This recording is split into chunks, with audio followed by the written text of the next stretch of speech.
Welcome to a special Dairy Foods TV broadcast where we will discuss sustainability, an important topic for every dairy processor today.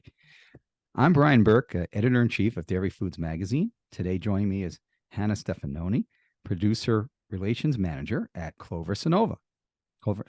Sorry. Hannah's journey is environmental stewardship, and it took root on her family's dairy farm in Northern California. Now, as the producer relations manager at Clover Sonoma, a centrally owned regional dairy based in Northern California, Hannah is leading advocate for the company's sustainability efforts and a key liaison with its network of 30 small family-owned dairy partners. As a PhD candidate at Pennsylvania State University, Hannah was one of the first to feed red seaweed to cows to assess the impact of methane emissions from dairy cows. In addition to her findings, a University of California Davis study stated feed additives are one of the easiest and most effective solutions for reducing enteric methane emissions in dairy cattle. Hannah, thank you so much for joining me today. Thank you so much. It's an incredible opportunity to be here and to talk to you about Clover and sustainability and our sustainability journey. So I appreciate the introduction, but I want to introduce you a little bit more to Clover, if that's okay. Yeah, that was my first question. I think you took away my spotlight right there. No, Sorry about that. no, I'm joking with you.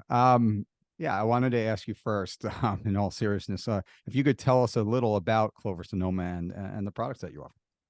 Sure. So as you mentioned, Clover Sonoma is located in Northern California. So Clover is a brand that I grew up getting the opportunity to consume as a kid and always consuming Clover products almost my whole life. It has been really neat to come full circle and have the opportunity to work here and work for a company that is conscious in just about everything we do, whether it be animal welfare, sustainability, supporting our local communities. It's a great place to work. So in Northern California, we're located mainly in the rolling hills of Sonoma County. So on almost any given day, you can see cows either grazing or roaming out on pastures. And, it really is a great place to be a dairy cow, in my opinion.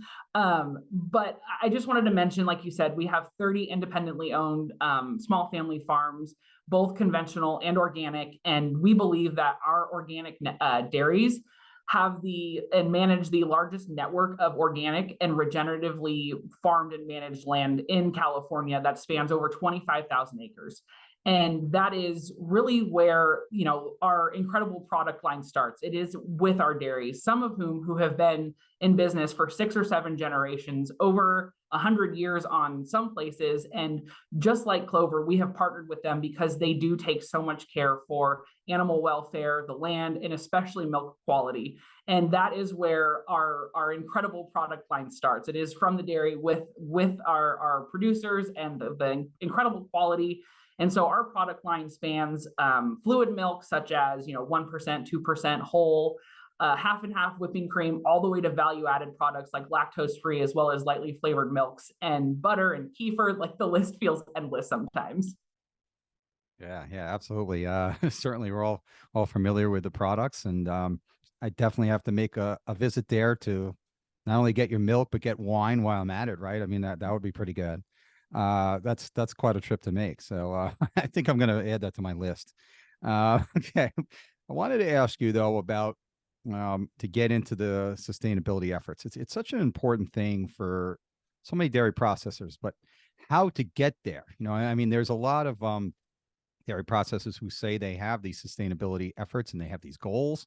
And a lot of them have a certain date they want to reach that by, but it's very hard to get there. I mean, it's great to have a goal, but you have to have a ways to do it. So if you could discuss your focus on improving soil health, milk quality, animal welfare, and greenhouse gas reduction, that would be really great to hear.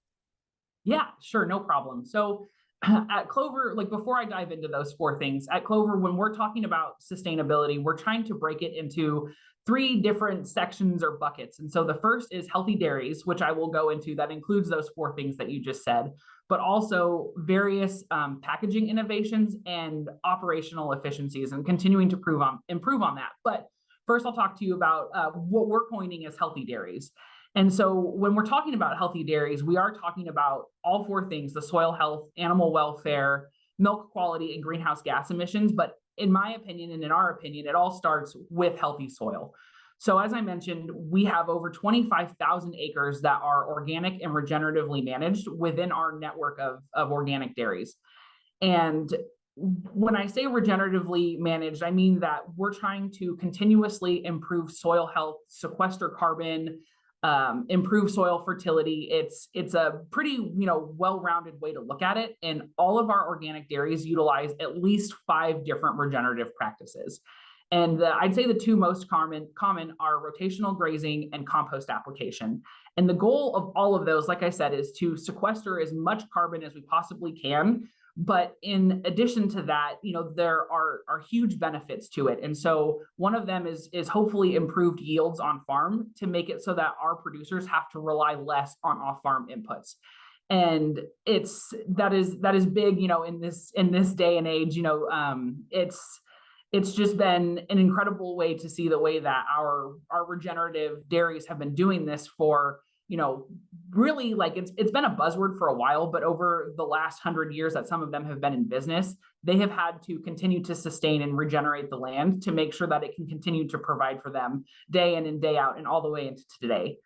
And so that's what I want to talk about with soil health. And then, the next piece that I really want to focus on is greenhouse gas emissions. So as you mentioned, this is something that I studied while I was at Penn State, and it's been really important to me ever since. And so when we're talking about greenhouse gas emissions on dairies, the main greenhouse gas is methane, which I'm sure you're aware of. But there are 2 different points where you can address methane on dairies. The first being in manure management. And so over half of our dairies utilize a manure separator, which basically separates the liquids from the solids. And the liquids can then be used to put back on pasture and help regenerate that land. It's kind of like a full circle when we're talking about it. And so that helps improve soil fertility. But then the other piece is the solids. Those solids can then be composted, and then that compost is used for bedding, which is just another way that our producers don't have to rely on off-farm inputs.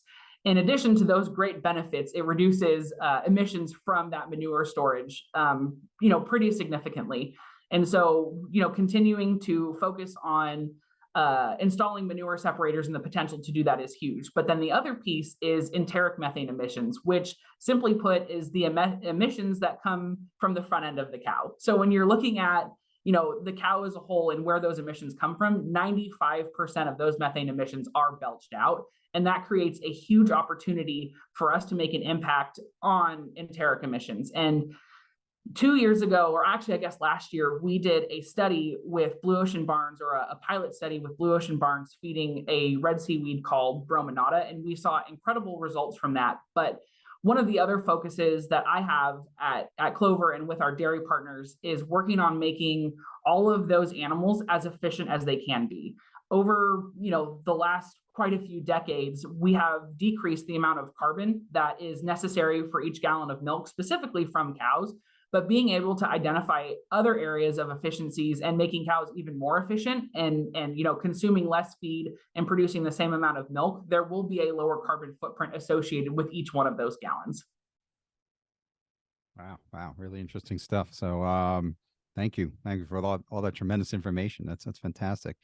You mentioned the Blue Ocean brominata in just a minute ago. Could you tell us a little bit more about that? Describe that a little more and how it helps in your sustainability efforts. Sure. So this red seaweed, Asparagopsis taxiformis, is something that I was studying while I was at Penn State. And it has proven to be an incredible tool for potentially reducing those enteric emissions. So we partnered last year with Blue Ocean Barns and one of our family farms to trial brominata on that dairy to see what the impact of methane reductions would be. And so we split a subsection of the herd down into 2 more subsections. So we had a treatment group and a control group. So the cows that were fed brominata, or this red seaweed Asparagopsis, reduced methane emissions by greater than 50% compared to the control group, which is absolutely incredible. And it has been really great to see the research that I did at Penn State come full circle and be, trialed and utilized on a private industry and a private dairy herd. So we're looking forward to, more commercialization of Brominata and Asparagopsis like products. Great. And I wish you luck to your Nittany Lions this college football season. So Thank you. Thank just you. wanted to let you know. That's great. Okay. I wanted to ask you more about your finally about your sustainability and sustainability goals, some more about it. But I'm going to put you on the spot. I hate to do it.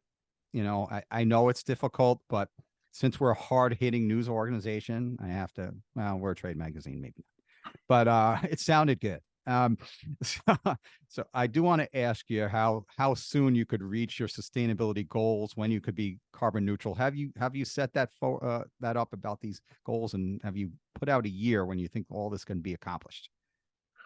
Great question. So as I mentioned earlier, our sustainability goals are not just focused on farm. We package and put out product, and so we have to look at all facets of our business and find ways to reduce where we can. And so a few years ago, we did some new packaging innovation, which is another bucket that we like to look at with sustainability.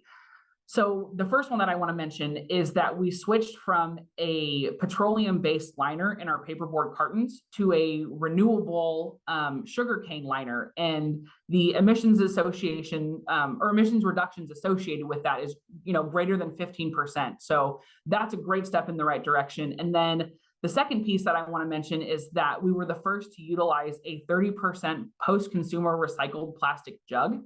And just in that alone, in our gallon jugs, the amount of plastic that we are not using amounts to almost or over 100,000 pounds of virgin plastic a year.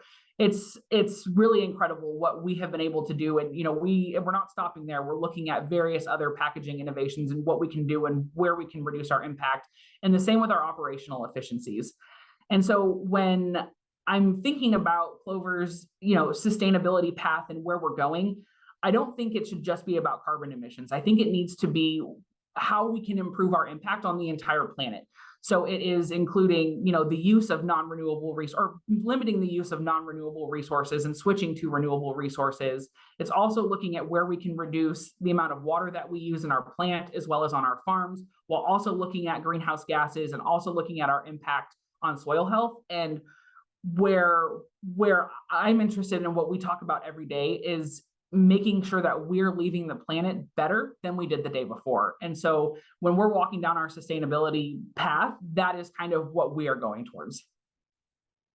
Yeah, I applaud you in those efforts. It's definitely all about leaving the world as a better place. I always think about that about my children, and someday hopefully they'll have a good society and a good earth to live in. So it's definitely really important. So thank you for all you're doing. And yeah, and then I guess my other comment would be is that it's some may not realize. I assume dairy processors do, of course, but some out there may not realize how important packaging is to the sustainability effort that you were bringing up. I mean, we had a story that we had done recently about that, that there's just so many ways through packaging that you can reduce, emissions in so many ways, and can provide a lot of great sustainability efforts. So that's fantastic to hear. So.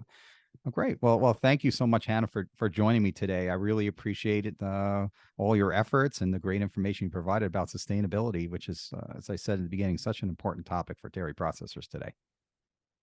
It absolutely is. And I just wanted to thank you one more time for the time to come in here and talk about Clover. Like I said, it's a brand that I have held near and dear to my heart for a very, very long time. But I think it's important that, we continue to applaud the dairy industry for the strides that they have made, not just in the last 10 years when we started talking and focusing about sustainability more, but over the previous decades. We have just become an industry that is so critical, to providing food for people. And it's just a delicious, nutritious product. And I'm so glad that I get to be a part of it. And I'm sure you are too. Oh, absolutely. I love writing about it all the time. And it's such a great thing. I love dairy, and got to keep promoting it.